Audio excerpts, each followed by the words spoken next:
Buenas mi gente, hoy estamos en un nuevo capítulo de La Primera Podcast y tenemos una invitada de lujo, una persona que llevamos esperando durante mucho tiempo. Sí, y ya estamos ansiosos mi gente por tenerla aquí bien cerquita para conocer más de su vida. Yo no voy a dilatar más, vamos a recibir con un fortísimo aplauso a la maestra y actriz Antonia Fernández. Hola, gracias a ustedes por aceptar la mía, porque les recuerdo que fui yo quien me ¡Así mismo! Exactamente. Así mismo, Antonia comentó en una de las publicaciones y Lice enseguida vino corriendo súper contenta y nosotros nos asustamos mucho, hay que confesarlo. Nos asustamos mucho, pero nada, aquí estamos, se materializó y estamos muy felices. Y queremos darle las gracias por la iniciativa también, porque de verdad que no pensábamos que esto pudiera tener ese alcance de una persona tan reconocida. Cuando nos comentó fue como, ¡ay, Dios mío! La maravilla es poder colaborar con todos los proyectos que verdaderamente sean tan encomiables como este día que tuvieron ustedes y su profesora Lice, de hacer esto que tiene tanto alcance en las redes, que puede difundir nuestro arte teatral, que puede servir de guía a los jóvenes acerca de cómo son nuestros procesos creativos, cómo vive la gente de teatro realmente que está en Cuba. Y eso no tiene precio. Como no voy a colaborar, con mucho gusto, además, con mucho orgullo. Yo siempre ando buscando a la gente joven, porque los jóvenes son el futuro, son la fuerza. Lo único que hay que hacer es ayudarnos a que instrumenten mecanismos de expresión, de crecimiento. Y si uno ya está, digamos que un poquito más adelante en el tiempo, no significa que estemos más adelante en resultados, porque esto es una carrera y por tanto, hoy uno está adelante, otro después está atrás, entonces reinventarse todos los días y de todos los días justificar el porqué de la elección que uno tuvo cuando se decidió hacer esta profesión. No sé, al final yo lo veo como una comunidad de gente que si se ayuda mutuamente y se reciclan las ideas, puede realmente crecer y avanzar. Entonces, por eso cuando me ofrecí, y por respeto a su maestra, que verdaderamente es una luchadora, es una guerrera, y yo con las mujeres que pertenecemos al mismo bando, ahí estamos. No, porque además usted tiene un espíritu joven y en el escenario una energía que yo estoy segura que nada que envidiarle a mis 20 años. Entonces, nada, yo quería presentarme. Mi nombre es Leira Díaz, estoy estudiando en ELISA, en segundo año de actuación. Fui una de las que fue a ver Requiem por Yarini así de primerita y tengo que darle pues mi enhorabuena y mi respeto, de verdad. Yo soy Jack Castillo y les reitero, estoy muy agradecido, muy feliz de que esté aquí con nosotros hoy. Y también formé parte de ese piquete que fue a ver, tuve la posibilidad de ir a ver ensayos y de ir a ver luego en la puesta. Y mil gracias por ese regalo, que es estar todavía ahí dando guerra en la escena. Mi gente, ustedes recuerden ir a seguirnos, porque este contenido tienen que disfrutarlo así en caliente. Ustedes vayan a nuestra página, suscríbanse, activen la campanita, ayúdennos a crecer, por favor, dennos mucho cariño y estén en los comentarios. Leira, esta es a la primera y ya vamos a empezar. Sí, así a la primera pregunta que tenemos para la maestra. Bueno, así la primera pregunta para la maestra, profe, es necesario saber los orígenes. ¿Dónde usted nació? Yo nací aquí en Ciudad de La Habana, en el Hospital Naval. Por tanto, reza en mi carnet de identidad que yo soy de Guanabacoa, igual que mi abuela Rita Montaner, pero realmente toda mi vida he vivido en la avenida 31, excepto unos 10 años por ahí que viví en Miramar, pero toda mi vida la he vivido en la avenida 31. Soy de playa, o sea que soy de aquí del municipio, pero nací en la villa Valiente de Guanabacoa. Soy de la gente de Requiem, al menos eso es lo que dice mi carnet de identidad. Yo me siento muy honrada, aunque mi familia paterna es originaria de la villa de Pepe Antonio, pero yo nunca viví ahí. Yo siempre he vivido aquí en Playa. Pero heredó esa energía y esa fuerza constante. Yo creo que sí. Además de la villa, de su abuela. Bueno, yo creo que sí. Los montaneros son muy fuertes, muy fuertes. Por parte de madre, de Violeta Vergara, que era mi madre, que fue actriz también, todos eran maestros. Mi abuelito Florencio Vergara era maestro, mi abuelita Emiliana Uve era maestra, mi propia madre era maestra, mi tía maestra. Mi madre estudiaba pedagogía en la Universidad de La Habana, era alumna de la eminente Vicentina Antuña, cuando un día salió de la clase, se fue y se presentó en un programa de la Corte Suprema del Arte y ganó, y de ahí para la televisión y llegó al teatro, pero siempre se graduó en aquel momento era doctora en pedagogía. Mi tía Tete Vergara, que era compositora y actriz también, la recordarán por Los Días del Agua, estrenó el nuevo de Virgilio Piñera en Teatro Estudio, también era maestra. Y yo creo que de ahí me vienen esas dos vocaciones tan fuertes que yo tengo, tanto la de ser actriz y que también, bueno, al final he sido directora también, pero la del teatro, específicamente el teatro, es mi obsesión, mi placer máximo y la diseño. Entonces, definitivamente tenemos que decir que el teatro le viene de familia. Y un poco la inclinación por ahí, por el arte. Aunque yo no me crié con mi familia materna, que eran actores, porque mi madre falleció muy temprano, me crié con la primera esposa de mi padre, que tampoco era su esposa ya, pero era la madre de mi hermana mayor. Y ella era una guajira 100% reyoya de Matanza, de Banahuice, que es una localidad próxima a San José y a Colón. Y ella también es una influencia muy importante en mi vida porque ella realmente es una mujer muy espiritual y eso era lo que ella se dedicaba, a la espiritualidad. Y también una mujer muy pegada a la tierra, me enseñó mucho de trabajar con las manos, de vivir pegada a los elementos, una mujer muy austera, muy sencilla. Entonces, yo creo que esos tres vórtices, los que puedo haber heredado, los que pueden haber estado en mi ADN, y mi madre de crianza, que la madre que yo recuerdo y reconozco, a mí yo le dije mamá por primera vez, formaron, acrisolaron algo en mí. Muy importante también la influencia de mi hermana mayor, Rita Fernández, que era bailarina de ballet, que fue muy importante para mi conciencia de la propriocepción del cuerpo, mi conciencia corporal. Mi hermana fue quien me enseñó a las primeras movimientos, por supuesto provenientes del ballet, pero los primeros movimientos corporales, la disciplina de sentarme en cierta posición, corregir los pies, usar las manos, la cabeza. Mi hermana decía que yo era muy pequeña, que no iba a poder ser bailarina, pero ella quería que fuera una escuela de ballet. Entonces la ponía a hacer ejercicios de cuello, entonces al final terminé con un cuello larguísimo, con un cuello corto. Me hacía hacer ejercicios para la nariz, para que ella era muy bella mujer. Mi hermana falleció lamentablemente hace años, en el año 2001. Y era el amor de mi vida, mi hermana, yo la adoraba. Me un gran vacío porque ella vivió a través de su muerte, porque yo dirigí Historia de un caballero, de la conmoción tan grande que yo recibí cuando perdí a mi hermana.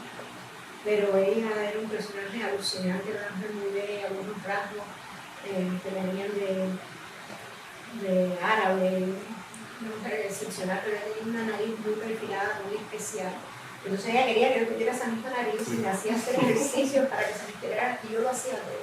Ella es la real impulsora de una vocación disciplinaria en mí, de hacer cosas para lograr transformaciones corporales.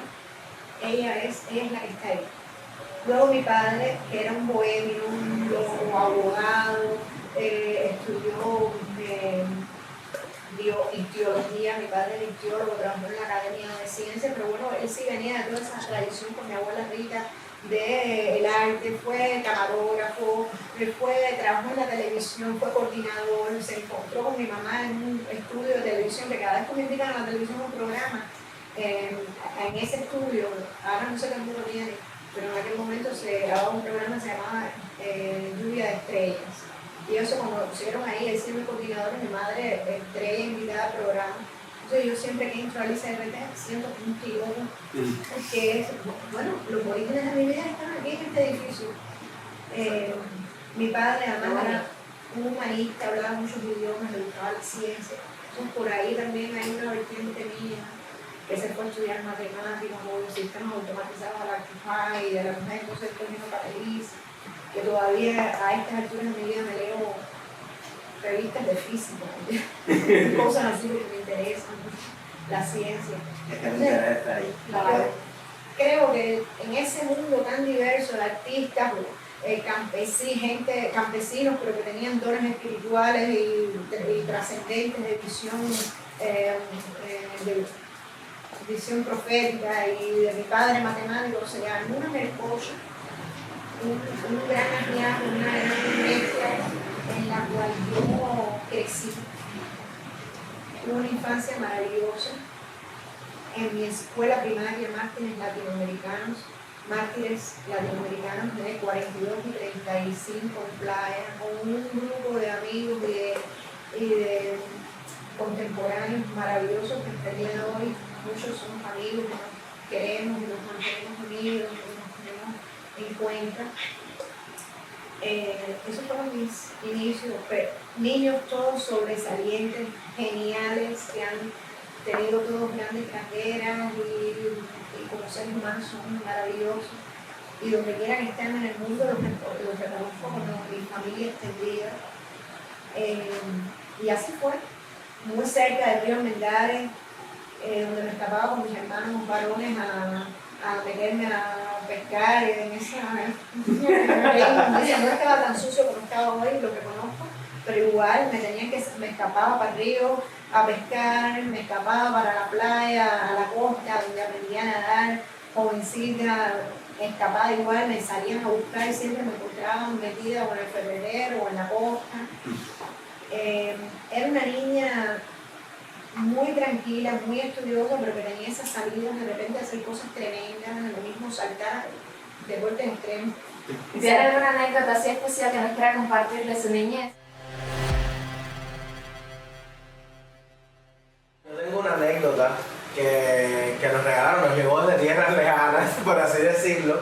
Una anécdota dice que usted en su infancia, profe, era muy sabiducha. Era una niña que se sentaba a leer y hablaba y leía y leía y leía y leía, y cuando su familia se acercaba, el periódico que estaba leyendo estaba al revés, estaba de vuelta. Esto es cierto. Eso lo contó Flora, la otra es mi mamá.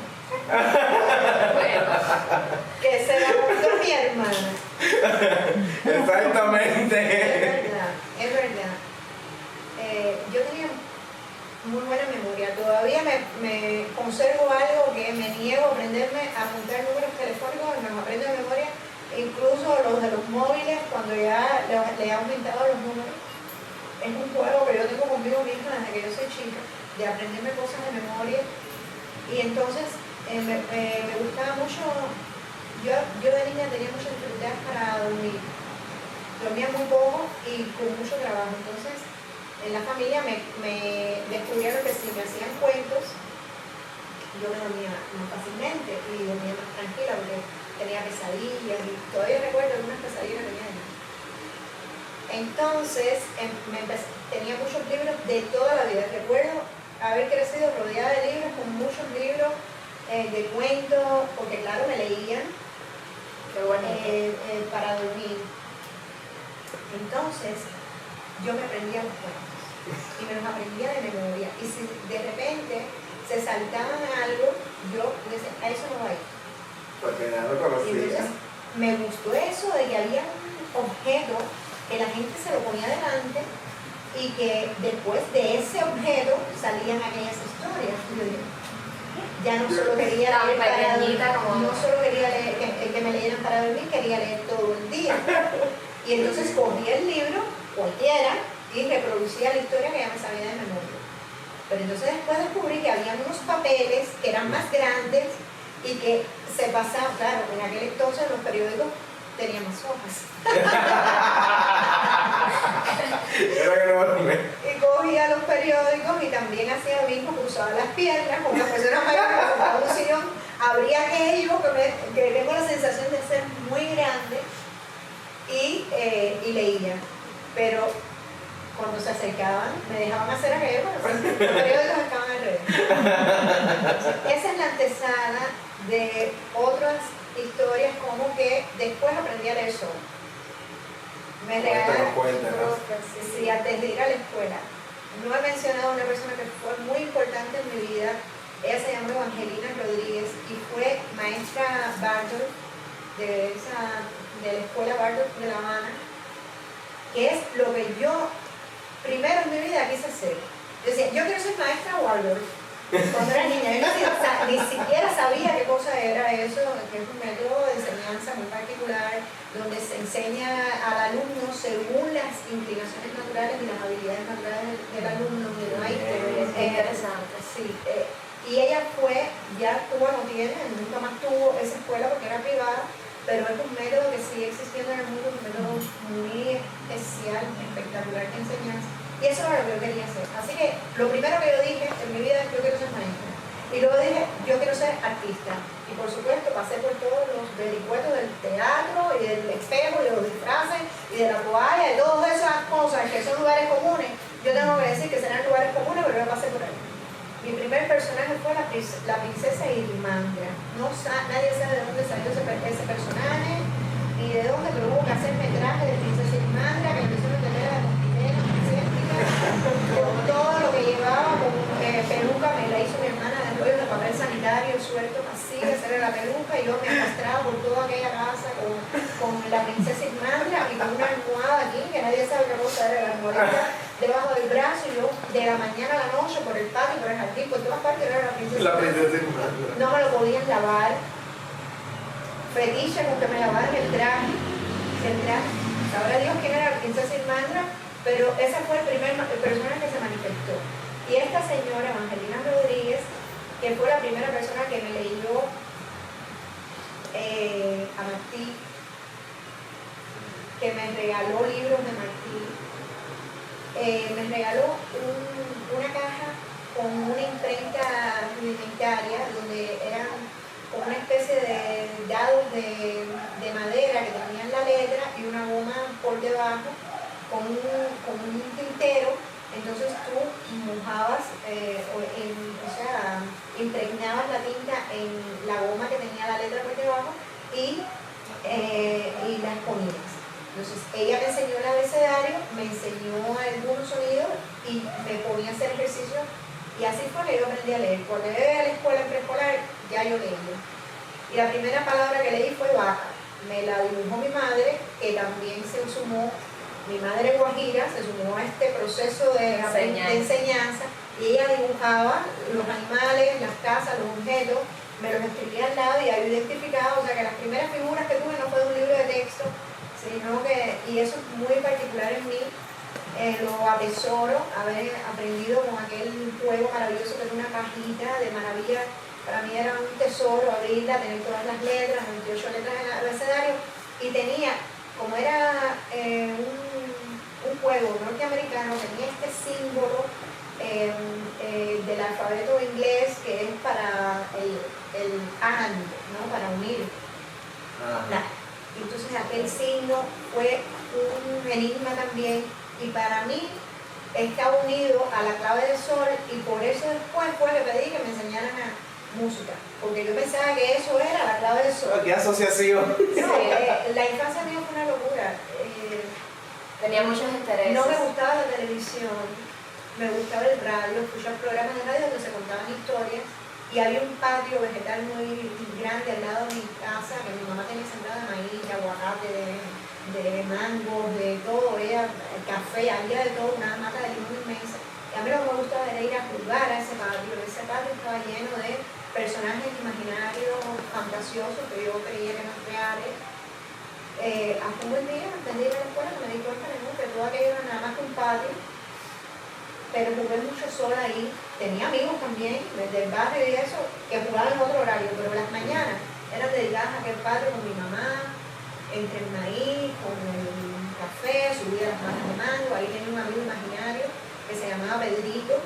Pedrito era un negrito que andaba así con pantalones cortos, que siempre se hacía así, se subía el pantalón y tenía un palito en la mano, y yo con Pedrito hablaba horas, hasta un día de que no había venido Pedrito, y me dieron esa imagen, pero sí tuvo un amigo imaginario también. Súper lindo que nos traiga estos recuerdos de su infancia, que además nos deja ver de que fue una infancia bastante, que marcó y determinó lo que es hoy su vida, cargada de espiritualidades, de momentos hermosos que le ayudaron a potenciar el desarrollo. Sí, de diferentes facetas, que al final eso es el teatro, ¿no? Cuando a uno no le alcanza con una sola cosa y quiere experimentar y poder vivir muchas vidas de diferentes maneras, uno dice, bueno, yo no puedo conformarme con ser médico, con ser, no sé, escritor, yo tengo que probarlo todo y llega al teatro. Voy a hablar, quiero ser maestra y luego pienso en ser artista y termina siendo actriz y maestra. Bueno, verdaderamente pasó también otra cosa. Yo provengo de una familia donde habían personas, vamos a llamar famosas, que eran además muy queridas por el pueblo. Cuando yo llegué a la escuela, a mi primaria, a los 5 años hacía nada más que 5 años que mi madre había muerto y un poquito más que había muerto mi abuela Rita, menos de 10 años. Entonces, la gente todavía tenía ese cariño, sobre todo en el barrio, en la sierra, en el barrio de nosotros, donde yo crecí. Entonces, cuando yo llegué allí, inmediatamente yo era la nieta de Rita Montaner, la hija de Pelusa, y propiciaron mucho que yo cantara en los matutinos, y a mí me gustaba, a mí me fascinaba, era como algo que yo sabía que hacer, yo ni siquiera me lo tenía que plantear. Nunca he tenido miedo escénico, nunca he tenido pena, nunca, no sé qué cosa es eso, nunca he titubeado que tengo que hacer esto. Creo que más bien he sido de lanzarme mucho a hacer cosas sin saber si estoy preparado o no, y después decir, ay Dios mío, ¿qué me metí? Y luego recapacitar. Eso sí que me pasa. Y luego recapacitar. Entonces la escuela también fue ese lugar, porque en mi escuela había una banda de música. Y yo era la directora de la banda. Y durante los 7 años que duró la primaria, todos los días o todas las semanas de mi vida, yo me subí a actuar. Yo era la artista de la escuela. Entonces eso momentáneamente es un chiste, pero poco a poco te va condicionando Se va convirtiendo y en se va la realidad. convirtiendo en algo que tú haces. Pues yo estaba segura de que eso ya yo lo sabía hacer. Por tanto, cuando llegué, y me gustaba mucho estudiar también, y era muy buena estudiante y sacaba buenas notas. Cuando llegué al pregrado a escoger una carrera, nunca se me ocurrió que yo podía estudiar una carrera de arte. Lo que se me ocurrió era que yo podía estudiar una carrera de ciencias, porque el arte era algo que estaba ahí. Que ya lo hacía. Y así llegué al IPSHAE, en mi tiempo se llamaba la PUJAE, ¿no? A estudiar sistemas automatizados de dirección en el año 86. Una carrera que me otorgaron por estímulo por mis notas. Y llegué allí y entonces entré en el mundo de la ciencia, las matemáticas, la física, la química, las ciencias puras, las probabilidades, la computación. Ya con mí se apagó. Porque aunque eso me gustaba y no me costaba ningún trabajo, no le encontraba el sabor, la excitación. También me fui a la mujer porque estaba enamorada de Antonio Quintana, que era el hijo de Antonio Quintana, el que hizo el Palacio de las Convenciones, y era un arquitecto. Yo estaba perdidamente enamorada de ese chico. Y él iba para la mujer a estudiar arquitectura, y yo, por supuesto, quería ir para la mujer también para estar cerca. El amor casi nos las robó. A pesar de que no, el amor te la robó completa. Lo que pasa es que el destino, como dirían los antiguos, es una cosa que existe. En la mujer estaba tan abrumada, me sentía tan triste porque yo no sabía qué me pasaba, pero obviamente ya el amor se me había desintegrado en el aire, y yo lo que me había quedado era prisionera de la matemática, de la computación, que yo adoro las matemáticas, pero aquello, la vocación había desaparecido. Yo sentía que yo no era yo. Me pasaba los días en aquel lugar merodeando por el entorno. Lo único que me atrapaba un poco más era el deporte, ¿no? Y por supuesto, como siempre he sido responsable, entraba a las clases, le prestaba atención a las conferencias y todo aquello, pero yo sentía que mi alma me la habían robado. Ese no era su Yo lugar. toqué fondo allí. Hasta que descubrí que allí había un grupo de teatro aficionado. Ese grupo le llevaba a una persona que se llamaba, ya falleció lamentablemente, René Polvo. Era el director en jefe del teatro universitario, y yo me presenté un día en el búnker de arquitectura no sé ni cómo llegué, y creo que en la juguera escuché hablar que había un teatro aficionado, mi facultad de industrial quedaba frente por frente al teatro de la Pujay. Fue inmediato, entré allí, me probaron, me dieron el personaje de la madre en bodas de sangre, yo empecé a ir a los ensayos, entonces ya yo recobré el sabor por el estudio, porque ya yo tenía una cosa que hacer fuera del horario de clases extracurricular que me llamaba la atención. Esa inyección de energía que Y necesitaba. entonces ahí ya todo se ordenó, empezamos a ir a festivales. Simona Balmaceda, si está viendo este podcast, la hija de Mario Balmaceda sabrá, porque nosotros nos encontramos en un festival de teatro universitario, ahí gané premios, mi primer premio lo gané en teatro universitario, con esa madre de bodas de sangre, y ya después leí en una bohemia la convocatoria para Elisa de ese año, y sin decirle nada a mi familia ni a nadie me presenté. Ahora vamos a hacer una pausa. Ok.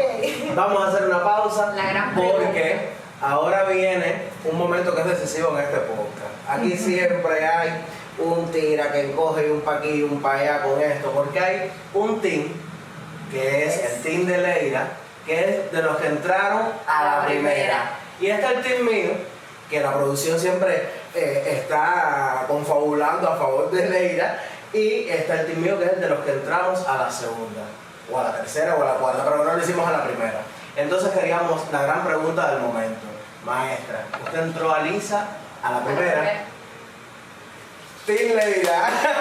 Ya, puedo retirar. A la primera, y como el primer lugar en el escalafón compartido con Caterina Sobrino, He dicho.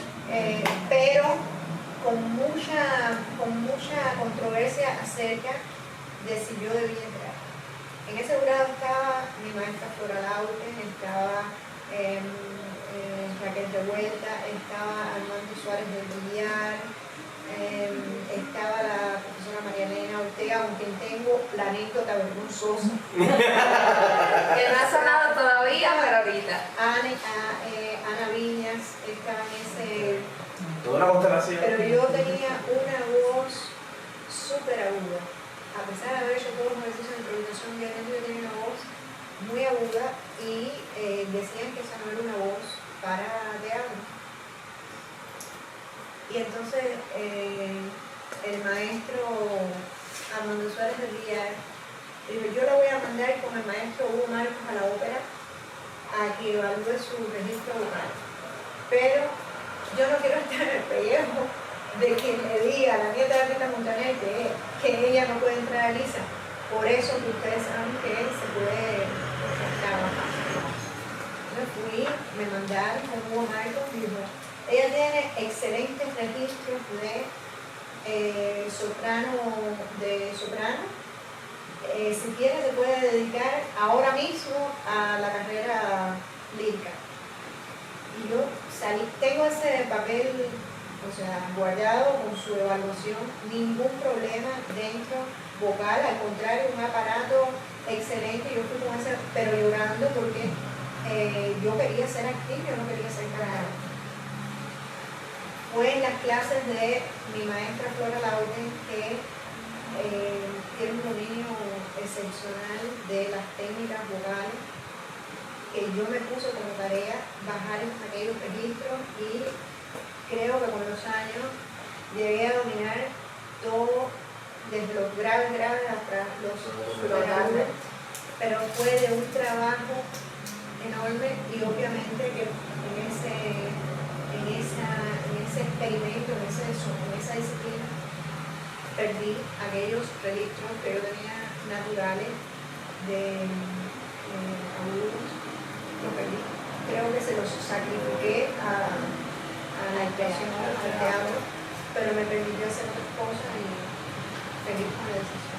Entonces, profe, yo quería preguntarle, nos ha hablado mucho ya de su maestra Flora Lauten, y quería preguntarle si, bueno, me imagino que sea ella o si tuvo algún maestro en Elisa que la marcó, que haya significado algo importante para usted como un punto de apoyo, que hoy en día usted diga, le debo mucho a esa persona. Yo te diría que le debo mucho a todos los que fueron mi maestro. Obviamente Flora no solo fue mi maestra en Elisa 5 años, sino que en el año 85, en el año 85 ella funda el Teatro Mundial, realmente en el año 86. En el 85 se gradúa los alumnos que ella tenía con ese grupo, con Lila Mariposa, ella funda su grupo Teatro Mundial. Y yo no había entrado a Elisa. Yo estaba en el público de quien vio el estreno de Lila Mariposa en el Uber de Blanco, que se conoce como la pequeña batalla de Hernán y del teatro cubano. Después de ahí Flora funda primero el grupo Buen Día y después inaugura la iglesia en el 86. Ya yo estaba el día que se inauguró con el Pequeño Príncipe la iglesia de López y Colonia en el 86, por tanto yo soy fundadora de Teatro Buen Día, del equipo de los fundadores. Y hasta el año 2001 me mantuve dentro del grupo, o sea, desde el año 86 hasta el año 2001 van 16 años fue lo que tuve en el Buen Día. Gracias por el dato. Más los 5 años, o sea, 5 años como estudiante y todo el resto del año, de ese tiempo. Por tanto, la influencia más importante y grande que tiene mi carrera es la de Flora, que ella me formó y además de eso me formó como directora, porque no directamente, pero estar por el método de trabajo que tenía todo el día, la manera en que se trabajaba allí, fue desarrollando habilidades en mí también como directora y como maestra. Ahí está en el inicio de cualquiera de las cosas que yo haga en el teatro, está ahí. Pero también tuve otros maestros que me marcaron, que fueron importantes para mí. Entre ellos, Félix Padrón.